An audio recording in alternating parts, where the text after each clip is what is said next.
हे सखे, परिवार के सहित अपनी कुशलता कहो।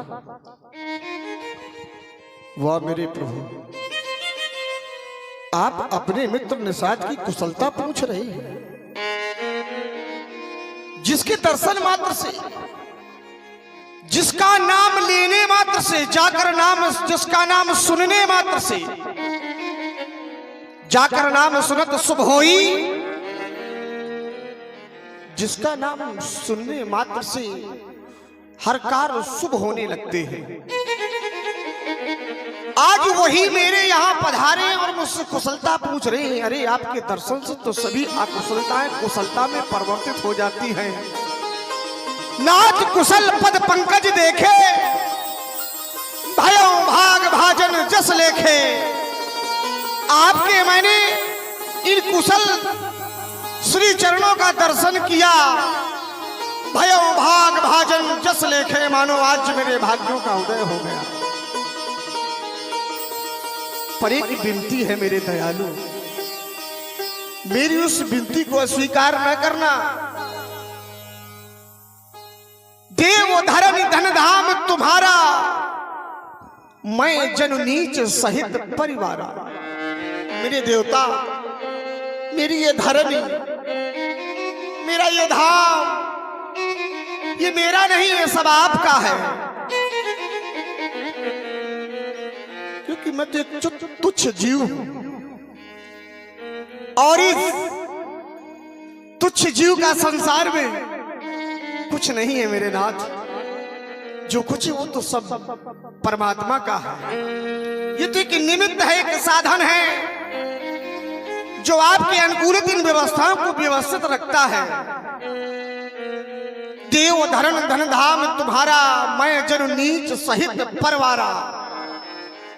मैं नीच जात का, मेरा परिवार, प्रभु सब आपका है। बस विनती है, कृपा करिए पुर धाइए नाम। चाहता हूं कि आप ऐसी कृपा करें मुझ पर कि इन पदरज को आप मेरे गृह में प्रवेश करा दें, जिससे मेरा वह अपवित्र गृह पवित्र हो जाए। जब ऐसा हो जाएगा तो ये मेरे जाति वाले, ये मेरे समाज के लोग मेरी बड़ी प्रशंसा करेंगे। कहेंगे कि देखो निषाद के घर में आज भगवान आए हैं, जिसकी परछाई पड़ने मात्र से उच्च जाति के लोग स्नान करते हैं। आज जब उसके घर में भगवान पहुंच जाएंगे तो ये मेरे समाज के लोग मुझे प्रशंसा का पात्र बना करके ये सभी मेरी प्रशंसा करेंगे, और इस समाज में मेरा कद आपकी कृपा से बहुत ऊंचा हो जाएगा। मेरे दयालु, चले चले मेरे गृह में पधारे मेरे नाथ। हे सखे, कहो सत्य सब सखा सुजाना, पर मोहि दीन पितु आयसवाना। तुमने जो भी कहा वह सत्य है, किंतु पिताजी की कुछ और ही आज्ञा है। मेरे महाप्रभु, आप मेरी बात का अनुमोदन भी कर रहे हैं, और अनुमोदन करने के साथ आप ऐसा भी कह रहे हैं, आप कह रहे हैं कि हमारे पिताजी की कुछ और आज्ञा है। मैंने तो ये सुना था कि आपके पिताजी ने केवल आपको वनवास दिया है। हाँ,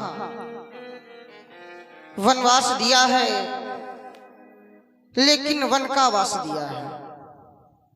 हाँ थे, वन का वास दिया है। मैं 14 वर्षों तक जब तक इन वचनों को मैं प्रमाणित नहीं कर देता, मैं किसी भी नगर में प्रवेश नहीं कर सकता। सखे,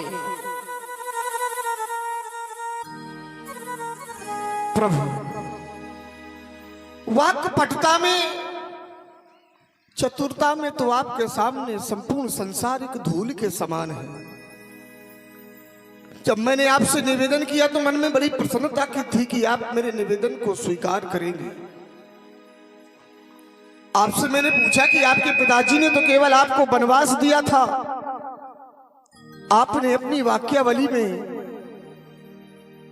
परिवर्तन की वायपटता प्रदान करते हुए मुझे प्रत्युत्तर में कहा कि मुझे केवल वन का वास दिया गया है, अर्थात मैं किसी नगर में प्रवेश नहीं करूंगा, वन में ही रहूंगा।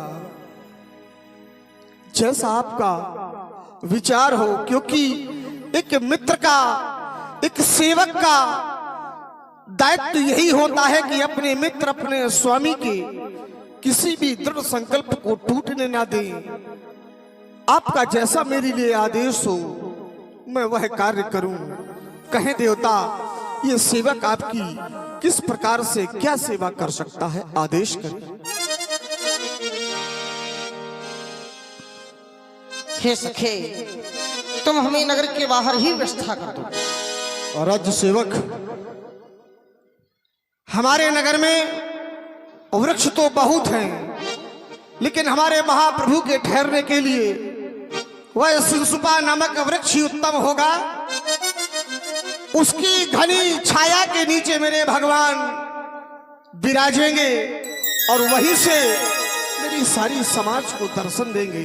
चले मेरे दीनानाथ, मैं वहीं पर कुछ की साथरी आपके आसन के रूप में तैयार करा देता हूं। और इस प्रकार प्रभु श्री राघवेंद्र सरकार निस्तार राज के साथ विश्राम करते हैं। मोहि समार साथरी डसाई, कुश किसल में मृदोले सुहाई। निषाद राज ने प्रभु श्री राघवेंद्र सरकार के लिए सुंदर बिछाई आसन बिछा दिया। प्रभु श्री राघवेंद्र सरकार सिय सुमंत्र भ्राता सहित कंद मूल फले खाई। शयन कीन रघुवंश मन पाए लपोटन भाई। प्रभु श्री राघवेंद्र सरकार विश्राम करने लगते हैं और लखनलाल जी प्रभु की, अपने बड़े भैया की सेवा करते हैं। उठे लखन प्रभु सोवती जानी, कहीं सच वहीं सोवत मृदुबानी।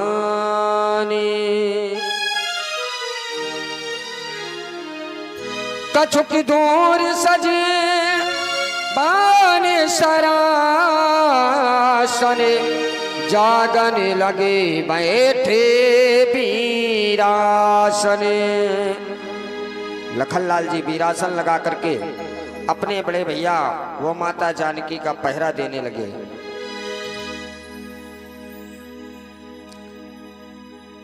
सोवत प्रभु ही निहारी निसादू, भयं प्रेम बस हृदय विषादू।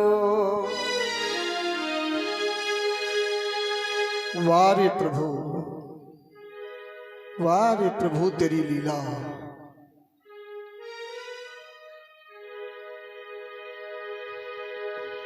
बोले लखन, मैं क्या देख रहा हूं? आज जो उसकी साथरी पर शयन कर रहे हैं, इस वन की कखरीली पथरीली भूमि पर गमन कर रहे हैं, ये कैसा समय और कैसे समय की छाया। परमात्मा, ये सब क्या निषाद की समझ में तो कुछ आ ही नहीं रहा। जो सदा मणियों के दीपक के प्रकाश में रहे हैं, जो सदा रुई जैसे नरम कालीनों पर चले हों, वो आज इस प्रकार से वन प्रखंड में भ्रमण कर रहे। यहां तक कि जिनके लिए बताया गया भूपति भवन सुहाय सुहावा, सुरपति सदन न पटतर पावा। महाराज दशरथ का भवन तो ऐसा है कि उसकी शोभा का वर्णन नहीं किया जा सकता। सुरपति सदन न पटतर पावा, सुरपति व देवताओं का राजा इंद्र, जिसकी अमरावती की शोभा भी अयोध्या के कनक भवनों की शोभा के सामने कुछ नहीं है। मानो ऐसा लगता है मणिमय रचित चारु चौबारे, जन रथ पति निज हाथ समारे। वो मणियों से युक्त अयोध्या के महल चौबारे, मानो ऐसा लगता है जैसे स्वयं रतिपति कामदेव ने अपने हाथों से संवारे हों, अपने हाथों से बनाए हों। श्री रघुवीर वही मैया जानकी, वही महाप्रभु श्री राम और अनुज लक्ष्मण जो राजभोग का उपभोग करते रहे हो, आज वन वन में भ्रमण करते हुए कंदमूल फल का भक्षण कर रहे हैं। यहां तक कि मैया जानकी के लिए बताया गया पिता जनक जग विदित प्रभाव, जिसके पिता महाराज जनक, जिन्हें संसार में कौन नहीं जानता। यहां तक कि ससुर सुरेश सखा रघुराम, जिनके ससुर महाराज श्री दशरथ, जो इंद्र के परम प्रिय सखा है। इतना ही नहीं, रामचंद्र पति सो मैं देही, जिसके पति प्रभु श्री रामचंद्र जी आज वही मिथिला की सुकुमारी दुलारी, उन्हीं प्रभु श्री राम जी के साथ इस वन में कष्टों को भोग रहे हैं। मेरे विधाता, ये आज तुम्हें क्या सूझा जो आज आपने इन सुकुमार पद चिन्हों को इन ककरीली पथरीली भूमि पर गमन करने के लिए श्री रघुवीर की कानन जोगी, क्या सीता जी और श्री राम जी कानन जोगु वन के योग हैं? कर्म प्रधान सत्य कहे लोगों, लेकिन कर्म प्रधान है ये लोग सही कहते हैं कि कई तूने ठीक नहीं किया। के कई नंदन मंदमति कुटिल कठिन कुटिल पनकीन, जय रघुनंदन जानकी सुख अवसर दुख दी। अरे महारानी के कही, तुमने तो बड़ा कठिन कुटिलपन किया, जो तुमने प्रभु श्री राम और मैया जानकी को ऐसे सुख के अवसर पर दुख प्रदान कर दिया। तुमने तो ऐसा कार्य किया कि संसार में कोई माता नहीं कर सकती है। तुम तो सूर्यवंश के लिए एक महान आपदा की भांति, जिस प्रकार एक कुल्हाड़ी के द्वारा एक महान वृक्ष का नाश कर दिया जाता है, उसी प्रकार तुमने सूर्यवंश रूपी वृक्ष का कुल्हाड़ी बनकर के नाश कर दिया। भाई दिनकर कुल बिटप कुठारी, अरे कुमति कीन तय विश्व दुखारी। तूने अयोध्या को नहीं, अब तू सारे संसार को दुखित कर दिया, सारे संसार को दुखित कर दिया, दुखित कर दिया। बोले लखने मधुरी मृदुबानी, ज्ञान विरागे भगति रसी सानी। हे मित्र निषाद राज जी, तुम तो ये केवल मित्रवत कह रहे हो, और तुम तो ये सब जानते हो कि कोई किसी को सुख दुख देने वाला नहीं है। हे मित्र, सभी अपने कर्मों का किया ही भोगा करते हैं। काहू न को सुख दुख कर दाता, निज कृत कर्म भोगे सब भ्राता। और तुम मित्र हो, और मित्र के लिए तो बताया जाता है, जो न मित्र दुख होए दुखारी। जो यदि मित्र के दुख में दुखी नहीं है, तीन ये बिलोकत पातक भारी। उन्हें देखने में भी पाप लगता है, तो तुम्हारे हृदय के ये उद्गार हैं, हे मित्र। कर्म प्रधान विष रचि राखा, जो जस करहि सो तस फल चाखा। जो जैसा करता है उसे वैसा ही भोगना पड़ता है। और ये मानव प्राणी एक चित्रवत है। जिस प्रकार से किसी वस्तु का एक चित्र बना दिया जाए और देखने में तो वास्तव में वह है, और इस रात्रि में सूते कौन है? मोह निशा सब शोभन हारा, देखें स्वप्न अनेक प्रकारा। रात्रि में सोने के बाद अनेकों प्रकार के स्वप्न देखते हैं। सपने में देखते हैं कि वो देवताओं का राजा इंद्र भिखारी हो गया और एक भिखारी देवताओं का राजा इंद्र हो गया। इसीलिए हे मित्र, आप तनिक भी चिंता ना करें। और ये कहानी तो हमारे माता और पिता की है।